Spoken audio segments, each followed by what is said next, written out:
Ladies and Good morning, ladies and gentlemen. We start now the section on type theory and proof assistance.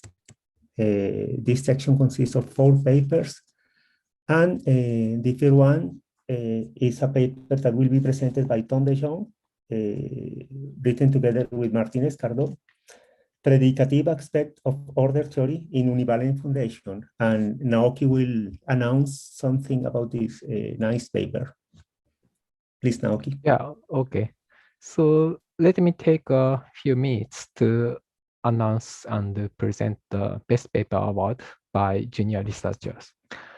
So as I said yesterday, a paper is eligible for Best Paper Award by junior researchers if at least one author is a junior researcher. So either a student or whose PhD award date is less than 3 years from the first day of the meeting. And other authors should declare to the PC chair that at least 50% of contribution is made by the junior researchers. And among 28 accepted papers, 14 were eligible this year.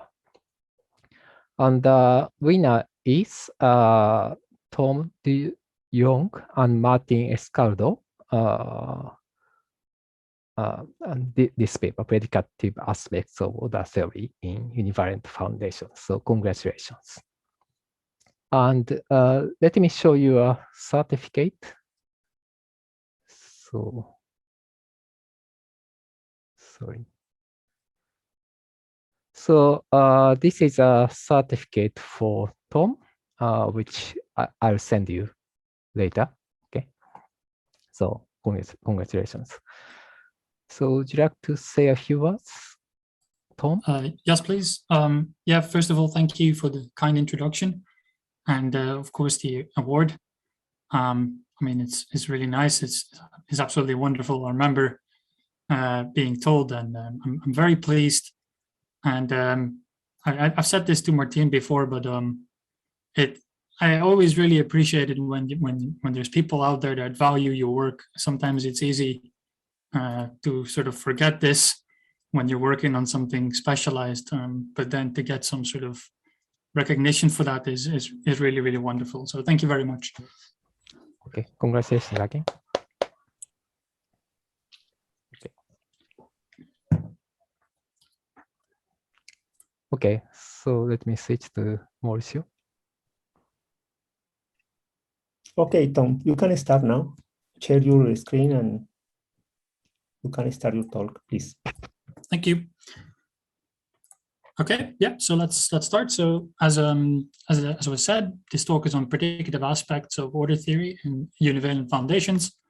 And this is joint work with my PhD supervisor, Martin Escardo, at the University of Birmingham. So I think for some of you, Univalent Foundations will be a bit unfamiliar, but also I'll explain sort of what goes on, but we don't need to delve too deep into Univalent Foundations in order to understand. But first, a bit of background. So we were working in Homotopy Type Theory or Univalent Foundations or HoTT before, and in previous work we constructed the Scott model of PCF, so this programming language that we've mapped before at FSCD this year. And when we did that, we noticed that the directed complete posets that interpret the PCF types are large. So just to give you an example of sort of what goes on is, if you look at the type of natural numbers in type theory, so this lives in the lowest universe, U0, but then the DCPO that interprets the PCF type of natural numbers lives one universe higher, so in the second universe, U1. And so you have this jump in universe levels, meaning you also need to keep track of the universe sizes. And the same thing happens in point-free topology when you do this in HoTT. So then the locales or frames that you study, they're also large. And the point of this talk is to show that this largeness is unavoidable in predicative Univalent Foundations, and we will try to make that precise as the talk goes on. But first, let me present a sort of a crude formulation of the key result that I would like to present in this talk. So without making it too precise just yet, what it says is that various kinds of posets can only be small in impredicative univalent foundations unless they're trivial. So that's the sort of the result that we're going to go for. But before I dive into the details here, I want to show you this theorem, well-known theorem by Peter Freyd in category theory, which says that a category with small colimits is small if and only if it is a poset. And to offer some perspective for this, if you look at this theorem, then it's sort of saying that from a category theory point of view, you need to take size seriously. And what our key result is saying that if you work predicatively, then already you need to take size seriously at the level of posets. So not just categories, but posets already. So just keep that comparison in mind. And I will draw more comparisons with category theory in this talk. So here are the ingredients to make precise. So obviously I need to tell you about HoTT. Then I need to talk about impredicativity within HoTT, because this word is used for various kinds of notions in various kinds of formal systems. So it's important that we try and make this precise. Then obviously the various kinds of posets. This is still a very vague notion. And then finally trivial and small poset. So all of these I will make precise, and then we end up with a precise statement that I'm going to present. And the precise formulation will be a theorem of HoTT rather than a metatheorem. So it is a theorem in the system, and we don't make any reference to models. So it's sort of in the spirit of reverse mathematics, if you like. Okay, so what's Univalent Foundations or Homotopy Type Theory? It's intensional Martin-Löf Type Theory. So it's your type theory with sigma, pi, plus types, empty type, unit type, natural numbers, identity types, and universes. And we're going to use the universes to keep track of size. And finally, propositional truncations. So one thing that the truncations allow us to do is to talk about unspecified witnesses. So the sigma here always gives you a designated witness, but the exists here gives you, it allows you to say there just exists one without immediately being able to pinpoint one. Some of our results use univalence. I'm not going to talk too much about univalence in this talk. You can see the paper. But we do assume function extensionality and propositional extensionality globally, and these are implied by univalence. But in the paper, we keep track of what exactly needs univalence. With that said, Vladimir Furwatsky also assumed resizing axioms. But the thing is that it's not known whether computational interpretations of these resizing axioms are possible. So that might be one reason why you would want to do without these resizing axioms. And if we do without it, then we have predicative theory. So that's sort of the next ingredient on my list is impredicativity within the system. What does that mean? So we start off with a proposition, also known as a sub-singleton or a true value. And this is just a type with at most one element with respect to its identity type.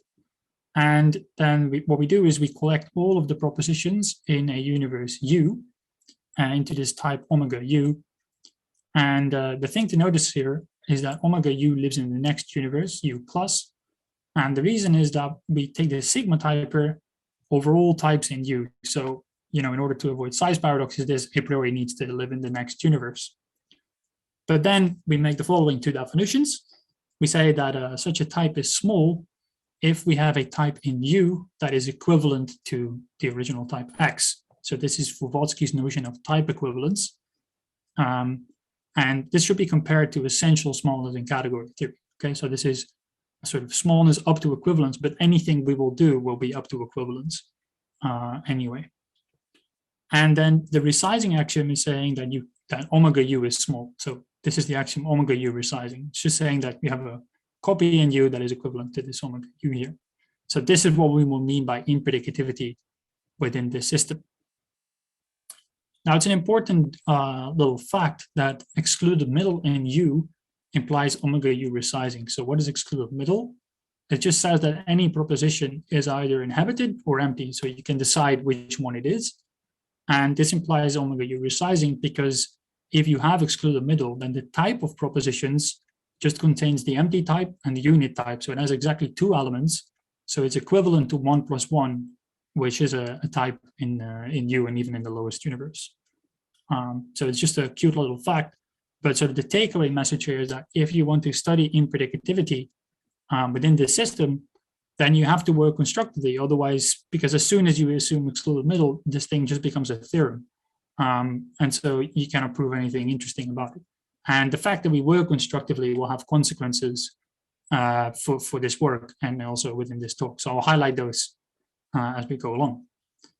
Now, in a way, the first consequence already arises here, because we can consider a variation of impredicativity where we only consider not stable propositions. So a proposition is not stable if it is implied by its double negation. So this is well known in constructive mathematics. And then we can sort of play the same trick with resizing, but now we don't resize the type of all propositions in the universe, but we resize the type of all not stable propositions in the universe. So that's what this resizing axiom says. And just as for resizing and excluded middle, we now have this link with weak excluded middle. So this is saying that for every proposition, either its double negation or its negation holds, which actually is equivalent to De Morgan's law, if that's more familiar to you. But then, using the same reasoning, you can prove that weak excluded middle implies this resizing of not stable propositions. And I'll get back to, we'll see why we need to talk about this not stable resizing later on. So that's impredicativity for us. We have that omega u is small and omega u not. So the type of not stable propositions in U is small. There's two kinds of impredicativity axioms that we will consider. So next we need to talk about posets. So first of all, what is a poset in Univalent Foundations? It's just a type with a binary proposition valued relation, denoted by below here, that is reflexive, antisymmetric, and transitive. And then you can prove actually that X is a set in the sense of Univalent Foundations, meaning it doesn't have any higher equalities.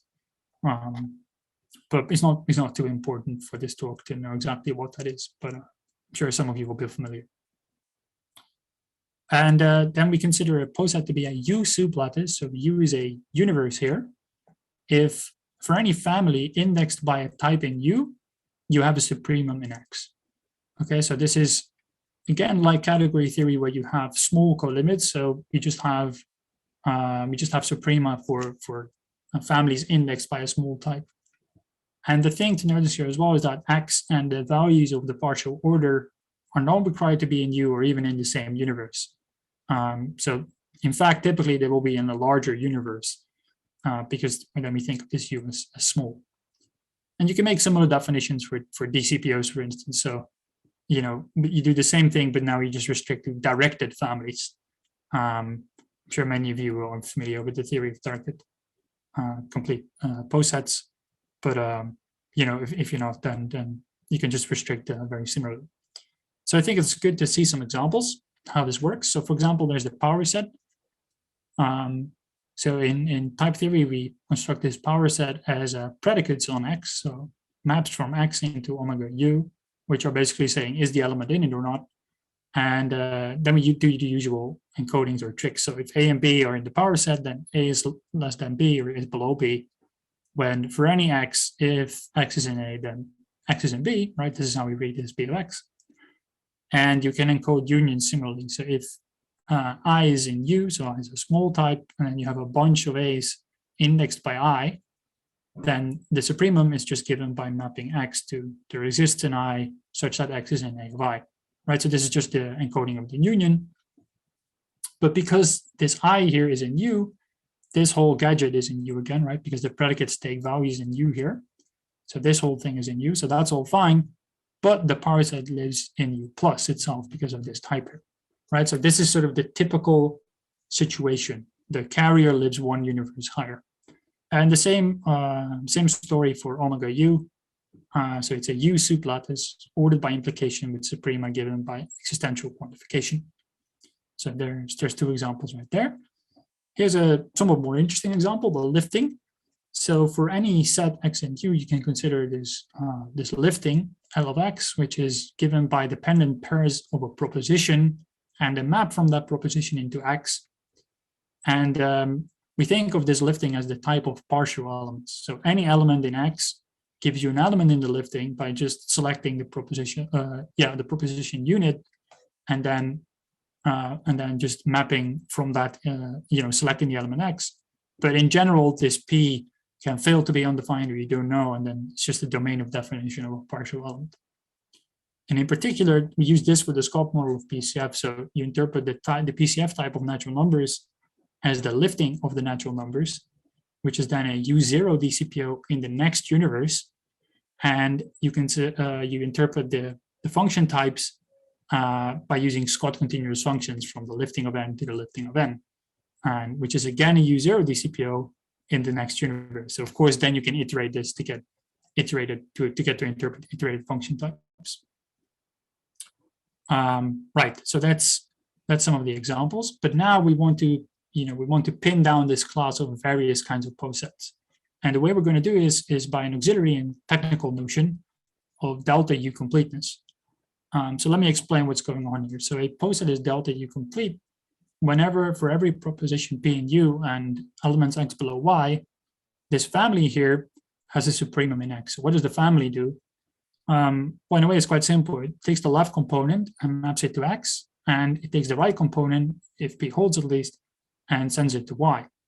So that's all that's going on. So classically, this is completely trivial because as soon as you have excluded middle, then any poset is delta U complete. Now, why is this? It's because you take the proposition, right? You take the P, you check, does P hold?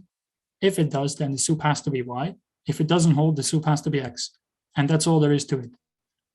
So you just make a simple case distinction, and there you go. But as I said before, constructively, situation is more subtle. So if we assume that X is not equal to Y, then the sup here is X if and only if not P holds. But in general, you can only prove that P implies that the sup is Y, but from the sup being Y, you can only get the double negation of P. So there's a little bit of subtleness going on here. But in a way, you can think about this completeness as having these sups, which then almost allow you to do case distinction on P. I mean, not quite. But this is why it's such a useful notion. And here's like a sort of a counterexample of why this isn't completely trivial constructively. So for example, the two element poset, if that is delta U complete, then weak excluded middle holds, because now you can just do a case distinction on the sup, and then you can weakly decide the proposition. But even with all of these subtle points, there's still plenty of examples, because any U-sup-lattice or U-dcpo or U-bounded complete poset will be delta U complete, because this family is bounded and directed. So in particular, all the examples that we've seen before, this omega U and the power set and the DCPOs in the Scott model, they're all delta complete for some universe. So the notion is useful, but it also is, there are still plenty of examples. Okay, so that checks off the third item here, right? So the theorem is going to be about these delta U complete posets. And we saw before that we have two notions of impredicativity, and this is going to come back in the next bit on non-trivial or trivial posets. So let's go there now. So you start off fairly easy by saying a poset is non-trivial if you have 2 points that are related in the order, but the points are not the same. And classically, this works fine, of course, but constructively is very weak because this X not equal to Y is a negated proposition. So it's very hard to prove anything substantial using just the fact that they're not equal, right? It's much more useful to know a little bit more. And for delta U complete posets, you can come up with a notion that does a little bit better. So you say that X is strictly below Y whenever X is below Y, of course, but then you strengthen this to saying that for any Z above Y and any proposition P in U, you have that this supremum being equal to Z implies P, right? So in general, this equality here only gives you the double negation of P. So we strengthen this to give you full P, right? So that's the strengthening that's going on in this definition. And then we say that a delta U complete poset is positive if we have X and Y such that X is strictly below Y. And this notion of positivity generalizes a notion of positivity by Peter Johnstone, who developed it for locales, but we then do this for delta U completeness. So I think it's instructive to look at the slogan and look at some examples. So the slogan is that positivity is to non-triviality what inhabitedness is to non-emptiness. So it is a stronger or a positive formulation, at least constructively, of the second. So let's see some examples. So the first one really embodies the slogan. So in the power set, the empty set is not equal to a subset A if and only if A is non-empty, but the empty set is strictly below A if and only if A is inhabited, right? So here you see the strengthening. And the same happens for propositions. So the empty type is not equal to P if and only if the double negation of P holds, whereas the empty type is strictly below P if and only if P holds. So we go from double negation to no negation. So it's strengthening this. So this is going to be positivity and non-triviality. And I can sort of give away already that positivity is going to link up with omega U resizing, so this stronger resizing axiom, whereas non-triviality is going to link up with the other one. So that's, in a way, that's the reason why we have these two variations. So now we just have one more ingredient to be made precise, which is the small poset, before I can present a precise formulation of the main theorem. So we start off by taking another clue from category theory. So we say that a delta U complete poset is locally small if for every x and y, the truth value x below y is small, right? So this is like saying you have small home sets, if you like, but now we just talk about small truth values because we're working predicatively. And the nice thing is that all of the running examples and many other examples you can think of are all locally small. So omega U is locally small, the power set for x and U is locally small, as well as the large DCPOs in the Scott model. So even though the DCPOs are large, they're still locally small. However, this should be contrasted with the following definition, which is that a delta U complete poset is small if it is both locally small and it has a small carrier, right? So this means that the underlying type is equivalent to some type in U. And the theorem is going to say that this can basically never happen. So here we go. Here are the key results for this talk. So the first theorem is saying that there is a small non-trivial delta U complete poset if and only if you can resize the type of not stable propositions in U.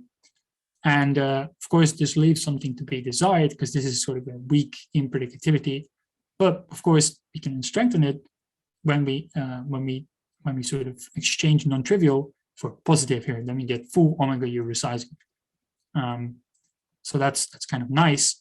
And in a way, to sort of bring this back into maybe more informal phrasing, we can sort of package this up as saying, without resizing, there are no small non-trivial DCPOs, right? So in particular, the DCPOs in the Scott model, they need to be large.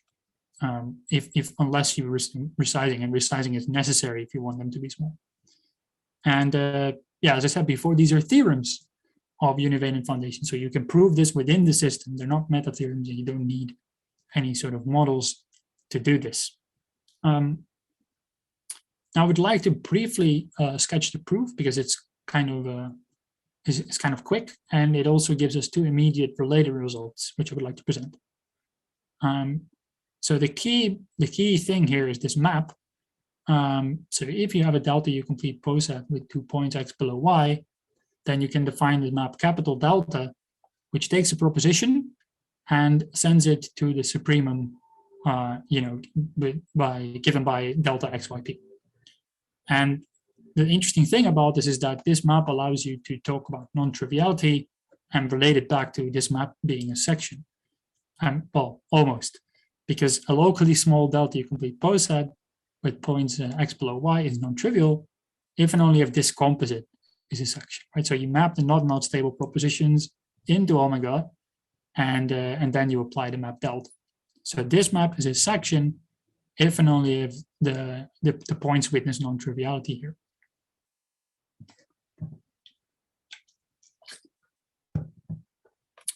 Right. So then, of course, we would like a similar result for positivity, and we do.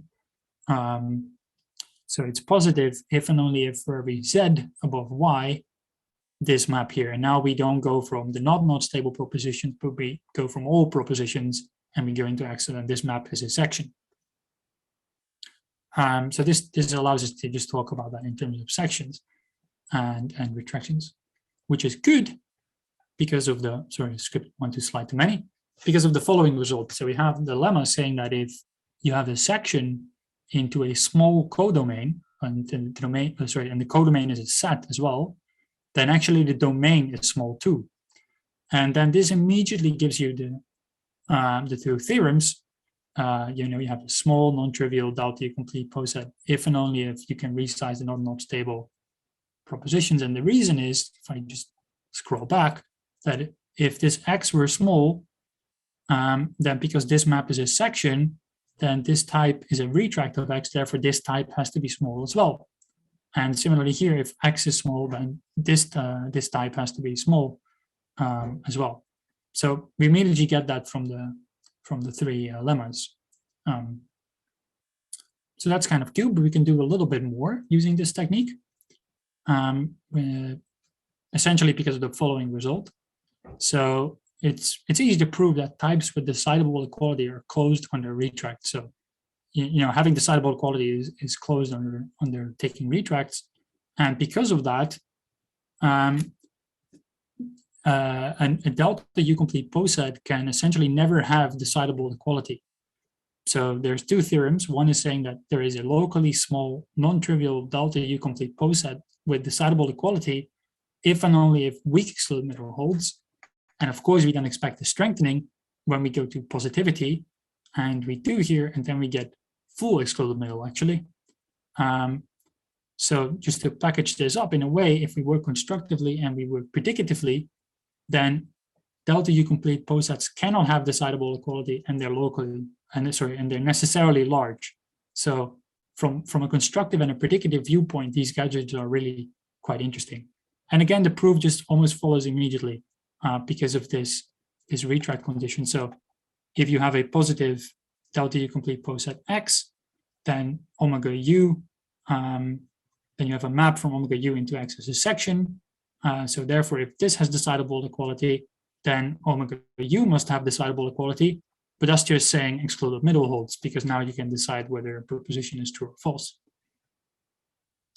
So that's how you get the theorems almost immediately from the other proofs. So I think that's quite nice.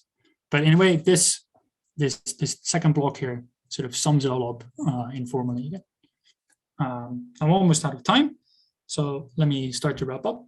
So in a way, the take-home message is that that U-sup-lattices or DCPOs or bounded complete posets, etc., all of these structures can only be small if you assume either full or weak impredicativity, unless they are trivial, and then there's the positivity non-triviality distinction.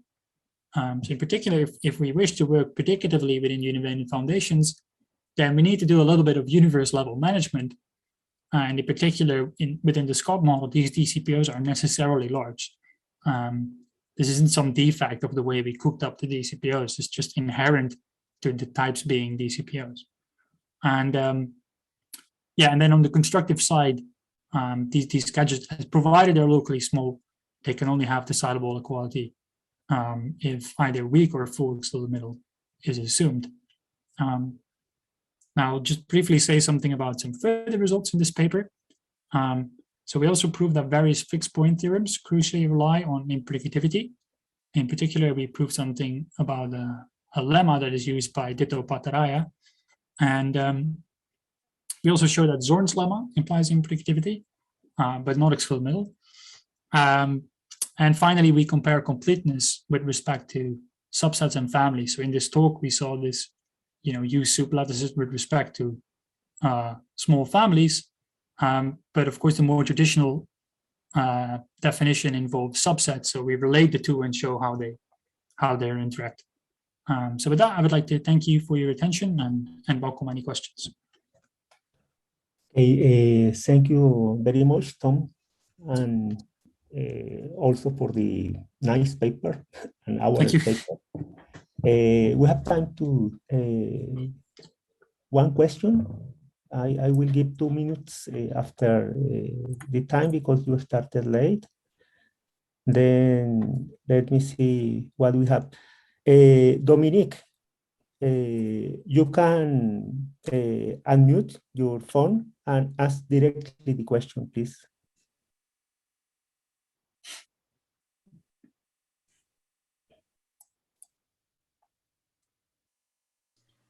Okay, let's see. I think it works now. Can you hear me? Yeah, Yes. I can hear you. Yeah. Okay, great. Very interesting talk. This was really exciting to see. And I have a question regarding Zorn's lemma. So if you formulate the well-ordering theorem in asserting that every set can be constructively well-ordered, so well-ordered with a well-founded relation and extensional instead of linear, does then the same hold for this? So would this, if you assume it, imply impredicativity? But it's probably still weaker than excluded middle, I suppose. I have to think about that. The thing is, the way I'm thinking of Zorn's lemma here is saying that every pointed DCPO has a maximal element. So then the question boils down to whether this is still constructively equivalent to the variation that you're mentioning. So I would have to sit down and write a little bit to see whether that's the case. But maybe we can discuss that a little bit in Clouder, actually, because we have a little time here, but I would be interested in looking at that. All right, then I will text you that. Okay. Brilliant. Thank you. We have until a little bit more time for questions. Then there is another question from Herman Geubers, and is whether this has been formalized in COC. Right. So I did some formalizations in Agda, but they were, in a way, they were more of sort of scratch, like little notebook, little tries in Agda. Mostly, I wanted to check like these lemmas. So I did a little bit of checking in Agda using Martin's type topology library.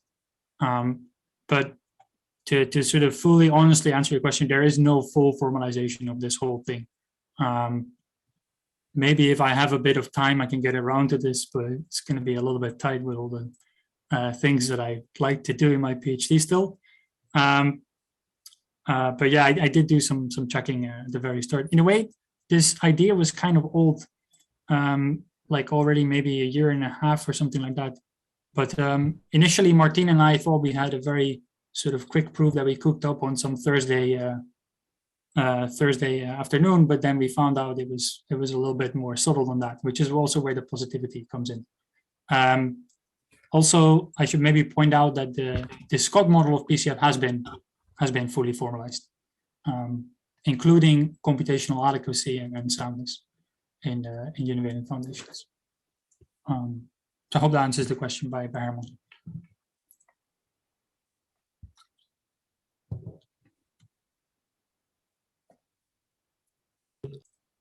William, you can unmute your.